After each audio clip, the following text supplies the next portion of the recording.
So let's just start where we were just at. Okay. So first tell me your name, who you are, and where you're from, and what you do. Okay. My name is Stefan, Stefan Waligur. I've been living in Ireland for about 6 years, and there was generously welcomed, warmly welcomed, and given the name Macushla, which means heartbeat or beloved. Yeah. And what I do is I create songs and chants, music for gatherings. And recently I moved to Scotland, where I'm doing that, at St. Andrews in Scotland. So essentially what I do is I love to meet with people in gatherings and create music, songs and chants that ordinary people can sing, mere mortals, you know. And a lot of that is Kirtan, a lot of that is call and response. Could be in Sanskrit, could be in Irish, could be in English. And these days it's especially a mix of all of the above, you know. Great. Yep. So this Kirtan, Mm-hmm. can you tell me what that is and describe it a little bit? Yeah, it's... Enunciate it again for me so I'm clear on Sure, exactly sure. how to say it. Yeah. Kirtan is ecstatic chant. You know, it's the call and response chanting that takes us to another place, opens the heart, centers, clears, opens, integrates. The more that I do it, the more I realize how important it is. And it allows people to enter into, to really take the time, and I think time is really critical, to take as much time as necessary, you know, to enter this chant or song. And that's what it is. Rhythmically, it can be very dynamic, very lively, or it can be very contemplative, meditative.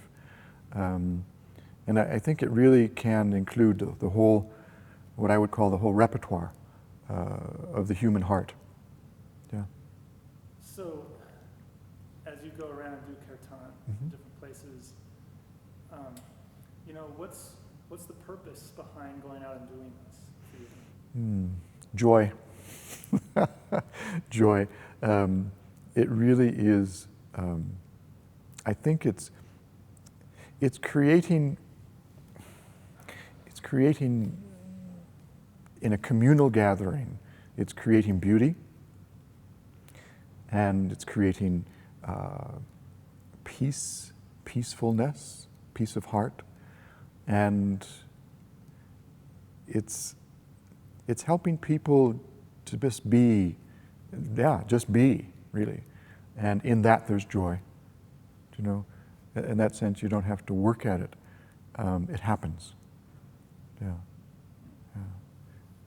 And I think also, you know, in terms of the real world, you know, of faith traditions, I think it's extremely important that people of different and differing faiths, you know, different traditions, are able to gather together and pray together and sing and chant together and just be together, you know. And in that beautiful melody, in that dynamic rhythm, you know, it binds us. It creates a common bond. What's the word? Bond? Yeah.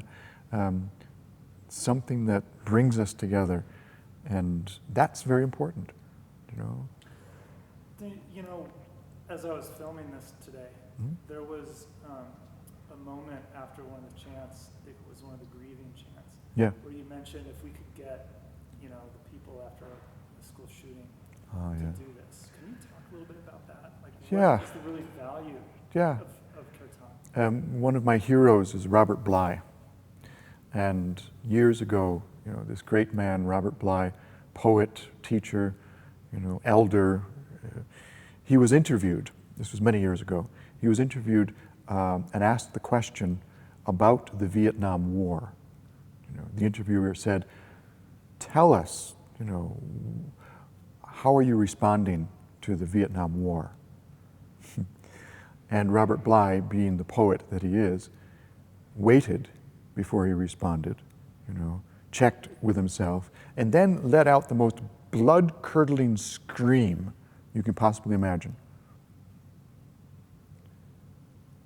Of course, the interviewer wasn't expecting it and didn't know how to respond to it, but it was an honest moment of grief, of lament, of anguish, of wailing that you don't often hear in public. And so for me, the more I've reflected on it, the more it's come to me that we need to lament. We need, as community, as people, society, to be able to gather together and share sorrow. There's too many of us that hide it, that keep it away, or we might express it when we're alone, and that's necessary. And I think it's necessary as a human community to be able to voice our grief. And often that's not through words. It does go back to the old Irish tradition of keening, where the women would lead the liturgy of lament. They would gather their village, their clan together, and in a moment of shared sorrow, they would lead the way in the most powerful, penetrating kinds of wailing. And there's an old, you probably know this, the banshee in Ireland, is the wild woman who appears in different forms. It could be animal, could be human, but she appears in the moment of death. She's calling, and her cry, her lament, her wail is so powerful that it's said that it cuts gaps in mountains when the banshee cries. It sends incoming tides back out. Or a man is speaking to his wife at night, and the banshee cries, and he never gets to finish what he was saying because he's cut right down the middle and falls on either side of his wife, both he and what he was saying. It's just that kind of poetic imagery, that kind of power that comes from this ancient tradition of lament, of grieving, and voicing that lament. Great. Beautiful. Yeah. So there's lamenting, Mm-hmm. and that's expressed Yeah. in the Kirtan. It can be, yes. Yes. And then what are some other things that Kirtan is a platform for? As I said, I think it really covers the entire repertoire of the human heart. What's another example? Well, another example is, for example, the lullaby, that we're doing. We're doing a couple lullabies for this CD, and that takes us to a place that is this, that we're being rocked and held in the rhythms, in the melody, and again, how often do we have the experience, as a group, as a community, of holding one another in this kind of lullaby? That to me is very powerful. Or, for example, a prayer for peace. We'll be recording that tomorrow. May all people live in peace, live in justice, live in peace. And once that begins, it begins very peacefully, very calmly, but then it moves to a place of, it's a powerful prayer, I would say, even to the point of pounding at heaven's door. Do you know what I mean? And the rhythms come in, and it's pounding, and that's the imagery that I have in my mind, is that this is not a polite prayer any longer. This is a powerful tribal dance, where we're praying, pounding for peace, if that makes any sense. That makes great sense. Yeah. Very Yeah. clear. The question that's coming to mind right now is, where is this needed? Yeah. Where should this be done? I think any place where people gather, and also it can be part of devotion, personal devotion. It's not just a communal gathering, but very often, my own private, personal praying, I'll begin to chant, begin to sound, and voice comes. Part of the answer to your question, I think, has to do with the blend of Eastern and Western traditions. In other words, Kirtan, as we most ordinarily understand it, is coming from India. So it's often done in Sanskrit, which is great. And then it came to the States, and now it's done very often in gatherings of all kinds, mostly in Sanskrit, And I think what's happening right now is that the power and the pleasure of this experience, that's what it is now knocking on the Christian churches and saying, could you let us in? Would you, invite us in for a little while? Okay, because I think what's happening in Christian liturgies, whether it be Catholic, Protestant, or whatever, is that people are thirsting for something that allows them to sink in to the meaning, to the message, to the music, and very often that doesn't happen, in our Christian gatherings. My own tradition is Roman Catholic, and so in that tradition, very often in the Mass, there's like this, and this, and there's a lot we try and put in, to our Catholic Mass, and it somehow doesn't, for at least many of us, doesn't allow us time. And here we come back to time again. Time to really absorb and reflect and feel. And that's a huge thing with Kirtan. There's feeling in it of all kinds, even contradictory feelings. But we need to be with those feelings. I think Carl Jung would agree with that. We need to sit with whatever comes up in us. And in that sense, I hope, and it's beginning to happen more and more, that the Christian churches would open their doors to Kirtan, to a chant that goes and goes and goes, for more than 2 minutes. It just goes. And the end you might not know, but it's that kind of freedom, and that kind of generosity and space, It seems like it comes back to time and space for everything, doesn't it? I had a friend once who said he was approached by a young evangelical, and the evangelical person said to him, "Brother, are you saved?" And my friend, who's a Hebrew scholar, said, "Why, yes." He said, "I'm very spacious," meaning that he can do this to the human race, and he can experience this kind of integration and all-inclusiveness.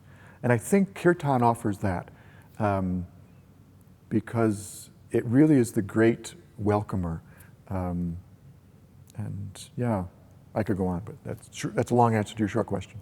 Thank you. Yeah. Thank you for all that. It's great. Okay. I'm thinking, what do you hope comes from your work? That's a good question. What I hope comes from my work is already happening. In the sense that, here we are in St. John's Parish recording for a CD, right? And so if we were to look at it like, oh, we're working toward an end here, and we would hope that we would create a CD that would be a lovely work. But the more I do this kind of work, we've been in Memphis, we recorded a CD there, in Dublin, Ireland, did one there, and in Washington, D.C. as well. For me, what has become clear to me is that it's already happened. The process in gathering people together, in being with people in this moment of chanting. That's it. That's the end. So even if there's no CD that happens from this, something very good and very beautiful has already happened and is continually happening as we meet. Yeah. Yeah. Guys have any ideas? Ask them something.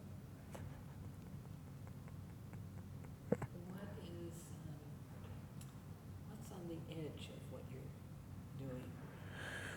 On the edge? Something new, cutting edge. So Yeah. I'll ask you. What's on the edge? What's coming? That's a really good question. What's on the edge? I mean, to be honest, I don't know. But what I feel is edgy on the edge is, well, I'll give you an example. 9/11, I was working as a chaplain for American University in DC, and we gathered students on the quad there. I think 9/11 was a Tuesday, and we gathered students on a Wednesday. And we simply began to chant. It was a very simple chant for peace, for healing, and that was as far as we could take it, But what I saw was all these different people. Must have been 800 students, all kinds of religious traditions represented, and all kinds of non-traditions represented, And we were one in the chant. We were truly one. In that moment, we were one. The next following Friday, we gathered at a church, and it was incredible. The people that came, again, keep in mind, this was 9/11, and this was in Washington, D.C. There were 2,000 people that came, but they weren't all of the Christian kind. These were all kinds of people that just flooded this church, and we began again to chant. And there was no particular wording representing any particular religious tradition. It was a chant that everyone could embrace. Right? Nobody tried to convert anybody. We just cherished one another in that experience. Fast forward a little bit. Several years ago, I was in Plum Village with Thich Nhat Hanh, and I mean, such a gift this man is, and his way of seeing things. We would walk with him every day, for 30 days. We walked, slowly, of course, mindfully. And then in the evenings, we would gather. Now, here were the Buddhist monks and nuns, and hundreds of people from visiting all over the world, and we began again the chant, to sing, to pray together, and nothing stopped us. Nothing. Okay? That to me is on the edge. When you have radically different traditions, radically different people who disagree on important things, okay, coming together and able to sing, chant, pray, and raise their voice together as one. That to me is on the edge. Okay? Another bit of the edge, I think, that I see happening already is taking the chant into public spaces, unannounced, perhaps. And we were talking about the school shootings earlier, and it breaks our heart to see children killing children. So what is our response? How do we respond to this? We have to respond. If we're human beings, there has to be response. One response could be if people were to come to a place that has just recently experienced this and just spend time in the beauty, in the healing, and this is another aspect of it, I believe, the healing dimensions of chant, because that's real. There was a lovely, I was in Goshen not too long ago visiting the Mennonites in Goshen. And there was a dear man who came to the campus of Goshen College and announced that everybody was going to hell. Okay? It was sad. His wife was there and a little child. Now, the students responded beautifully to this. They gathered together, and the man was preaching at them, telling them where they were going, and they responded with the sweetest music. They just surrounded him in the song, Mennonite song now. Right? And of course, Mennonites sing beautifully in 4-part harmony. Right? So here he was being bathed in Mennonite harmony, and it was gorgeous. And then they offered him some chocolate chip cookies. They became friends. I see the edge in terms of music. Again, Joan Baez gave a concert in Idaho, I think it was recently. A handful of Vietnam veterans, protesters, protesting Joan Baez, came to the concert. How does she respond? Like Thich Nhat Hanh. She walked out, she didn't begin the concert, she walked out, met them, befriended them, listened to them, and then she went back in and did the concert. That to me is on the edge. It's a response that doesn't happen very often in this society, where we have trouble listening to each other. I think the kirtan, the chanting, can enable us to listen more deeply and to simply be with people who are different than us. Does that make sense? Yeah. Yeah. It's beautiful. Yeah. Really great stuff. Can you tell me a little bit about the history of Kirtan and where it comes from? You said it came from India. Yeah, it's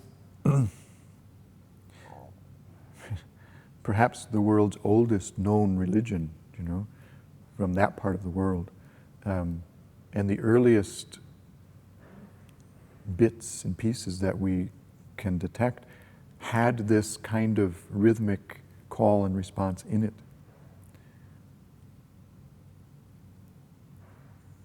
It's used in what's called devotional chanting. And I think it is just such part of the culture, that it has powerfully impacted people within that culture.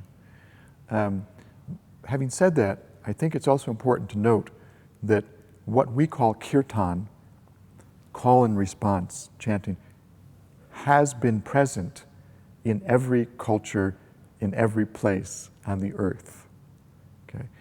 Whether it be ancient Irish, any European culture, African culture, there's the call and response thing going on. And it's very rhythmic, right? So, the origins of it, I'm no expert on that, I couldn't tell you, but what I do understand is that the essence of it is present in every single culture, in the early peoples of that culture. An important distinction. Because now, of course, where so often we've lost touch, deep connection with our original culture, we've lost not only language, we've lost stories, poetry, not to mention music.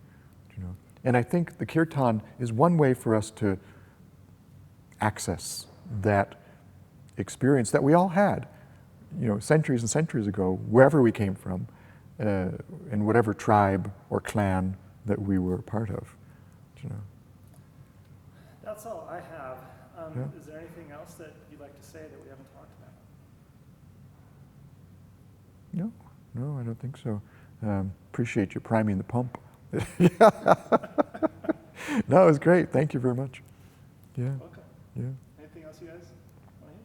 Nothing? I was going to ask a very similar question. You ended up answering, feeling that your ministry is really kind of interreligious or interfaith ministry to bring people together as God's children or children of It the is. gods or goddesses or what have you. It is. And this is the great mystery.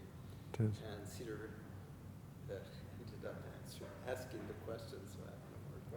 That's great. defense for this. Yeah, I mean, it's just, you know, every religious tradition is precious, isn't it? And So what do you want your viewer to know? to know, Yeah, like what do you want your viewer to take away at this point? oh gee, You know, the viewers there, they're seeing the chanting, they're seeing you Yeah. speaking. At this point, do you have some sort of a message that you'd like to leave your viewer with? well, and again, it comes back to religious tradition or faith tradition. I was born into a particular faith tradition called Catholicism, Roman Catholicism, and I'm still in that. I'm in it. In some ways, I'm really in it. And at the heart of that tradition is this mystical Christ. You know, the Christ, as Gerard Manley Hopkins once said, who plays in 10,000 places. You know, lovely in limbs, lovely in eyes, not his own. So for me, when I venture out, you know, from the womb of my religious tradition and go into a Hindu temple, for example, or a mosque or a synagogue or wherever I go, I see Christ singing, dancing, playing, in it all, you know. And it was like one time this elderly Buddhist monk in Plum Village, sometimes Zen Buddhists can be very direct, you know. It's like whack, you know, wake up. He said to me, "Why are you here?" You know, and I knew I had to give him the answer, you know. And I said, "Well, I'm here in Plum Village with the Buddhist monks and nuns because when I see how you eat, when I see how you speak with each other, when I see how you walk, how you relate to each other, for me, Christ comes alive." And he said to me, with a big grin on his face, "Me too." He said, "Me too." You know? So that's, you know, that to me is where I begin and end, I guess. And I really don't see the barriers between religious traditions anymore. I see the dance moving through them. You know, I see the chant, you know, singing through them all, in them all, and I want to be there. Yeah. Amen. Amen. Yeah. Well, that certainly resonates with me. I'm a cradle Jew. I've Ah. been a Lutheran